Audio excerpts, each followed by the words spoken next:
La fin de semaine du 2-3 juin prochain se déroulera un événement éco-festif à Val-Brillant, Aime ta terre. Pour nous en parler, je reçois l'instigatrice du projet, une jeune femme de 17 ans, Juliane Poirier, et la directrice de la Maison des jeunes de Val-Brillant, Caroline Chicoine.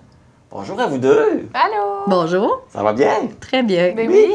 Vous avez un bel événement à nous offrir. C'est quoi Aime ta terre et c'est quoi l'objectif?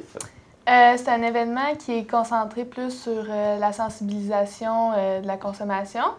Puis, on va essayer de compenser toutes les émissions de la municipalité durant l'hiver en plantant des arbres.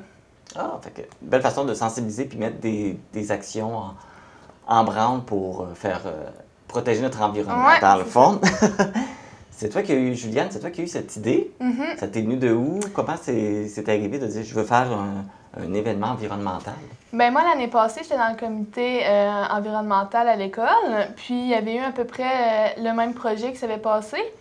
Puis, j'en avais parlé à ma mère. Et elle avait dit que c'était une bonne idée. Donc, j'en ai parlé à Caroline. Et puis, tu as accueilli cette idée à bras ouverts? Oui, bien dans le fond, Juliane est venue me parler que l'année passée, justement, dans le comité, il avait planté des arbres pour la compensation de CO2 pour l'école. Puis, fait qu'on s'en est jasé, puis on s'est dit, bon, ben on pourrait peut-être faire ça à Val-Brillant, puis mettre des activités autour de ça pour faire une fin de semaine qui est aussi festive.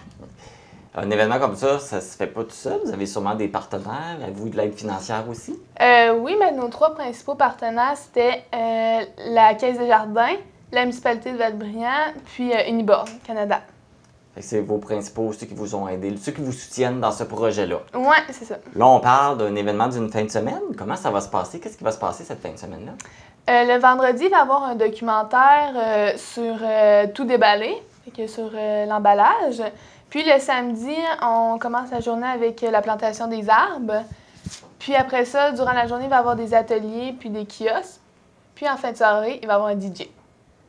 Et les kiosques, c'est préparé par qui? Qu'est-ce qu'on va retrouver comme kiosque? Bien, dans le fond, les kiosques, vous allez avoir un marché toute l'après-midi avec à peu près, je crois, 18 commerces, là, 18 marchands qui vont être là. Puis il va y avoir aussi des kiosques d'information sur la pollinisation, sur le gaspillage, sur l'association forestière va être là, l'OBVMR pour l'eau. On a beaucoup aussi de partenaires qui est là. La Maison des familles va venir faire une activité de chasse au trésor en lien avec l'environnement, avec les enfants. Fait qu'on va avoir une artiste en création qui va faire une fresque sur l'environnement. C'est vraiment plein de petites choses pendant toute la journée qui vont être possibles. Puis c'est ça. Et là, je vois que le vendredi, le documentaire est diffusé en plein air. Oui, sur un grand écran. Ouais. Ça va être intéressant de pouvoir... c'est quoi le documentaire? Le documentaire, ça s'appelle Tout déballé. Dans le fond, c'est un projet qui a été fait par l'UQAM. Puis, on va le présenter, c'est ça, en extérieur. Si jamais il fait pas beau, on a toujours un plan B. Dans le fond, on est à côté de la cédrière de Val-Brillant. Fait qu'on a un petit peu de chapiteau pour le marché. On a la cédrière pour le documentaire puis le DJ, là, s'il pleut. Fait que une belle fin de semaine, beaucoup de gens qui participent, dans le fond, parce qu'il va y avoir les kiosques et tout. J'imagine, comme tout grand événement, vous allez avoir besoin de coups de main, de bénévoles. Oui, on a toujours besoin de bénévoles, ouais. Bien, dans le fond, les bénévoles, s'ils veulent nous contacter, ils n'ont qu'à passer par la page événement Aime ta terre, nous envoyer un message par Messenger. On recherche des gens là, pour des diverses tâches, mais c'est toutes des petites affaires qui permettent justement de participer à la journée. Les gens qui sont justement intéressés à participer à cette journée-là, est-ce qu'ils doivent réserver une place d'avance ou ils arrivent sur place la fin de semaine? Il faut seulement s'inscrire, dans le fond, pour les ateliers, Okay. pour les activités qui vont se passer dans cette cédrière ou le yoga. Mais sinon, non, ils n'ont pas besoin de s'inscrire, là. Ils juste nous écrire. OK. Juste pour les activités. Oui. Ça, y a-t-il une date limite pour le faire? Pour la date limite est le 26 mai, puis on va débuter les inscriptions lundi. Dans le fond, il y a le yoga par enfant, yoga adulte, atelier de chandelle, atelier de bombe de bain, puis une cueillette sauvage le matin, le samedi. OK. Dès lundi, les gens qui veulent faire ces activités-là doivent s'inscrire. Oui. Ouais. Fait qu'ils passent par la page Facebook, c'est ça? Parfait. Oui, c'est en plein ça. C'est un beau projet. C'est la première année que vous réalisez un projet comme celui-là. Est-ce que ça serait dans vos intentions peut-être que ça revienne les autres années? Ben oui, c'est sûr que moi j'aimerais ça leur faire une deuxième fois, puis une troisième fois s'il y a quelque chose. Instaurer une routine, que ça devienne un événement annuel, puis que Oui. sensibiliser aussi les gens là, à l'environnement. Oui, oui, c'est ça. Fait qu'on touche de tout, là. Ça touche l'alimentation, ça touche la récupération, tout. Là, Puis ça touche aussi 0 à 100 ans. Je veux dire, c'est un événement qu'il n'y a pas du tout dans la région. Même au Bas-Saint-Laurent, des événements environnementaux, je suis pas sûre qu'il y en a beaucoup.